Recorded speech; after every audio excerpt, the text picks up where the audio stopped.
Sementara itu, 11 pelaku aksi pengeroyokan seorang pelajar di Jalan Raya Kapal, Desa Kapal Maui, Badung, diamankan Satreskrim Polres Badung. 8 dari pelaku masih di bawah umur.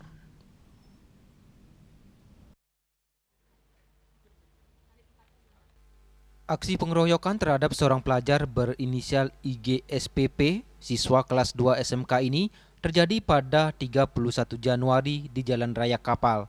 Saat itu korban bersama teman-temannya dengan menggunakan sepeda motor berencana membeli makanan di daerah Darmesabe.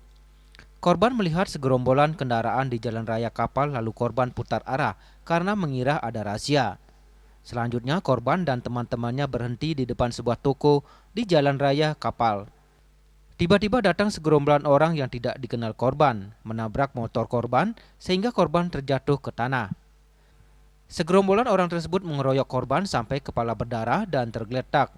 Motifnya para pelaku ingin membubarkan balap liar. Dari kejadian atau peristiwa tersebut, kita telah mengamankan sebanyak 11 pelaku, terdiri dari 8 pelaku anak-anak, kemudian 3 pelaku dewasa. Modus operandi perbuatan itu dilakukan penganiayaan terhadap korban dengan cara memukul secara bersama-sama di muka umum. Kemudian motif dari perbuatan tersebut ingin membubarkan balap liar. Barang bukti yang diamankan berupa satu buah double stick, satu buah kunci Inggris, dan pecahan paving block. 3 pelaku dewasa dijerat pasal 262 ayat 1 Undang-Undang Nomor 1 Tahun 2023 tentang Kitab Undang-Undang Hukum Pidana dengan ancaman kurungan penjara paling lama 5 tahun.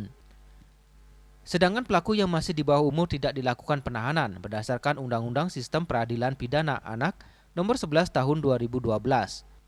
Dalam perkara ini, unit PPA akan melakukan diversi sesuai dengan rekomendasi dari Bapas. Raiswantara, Bali TV.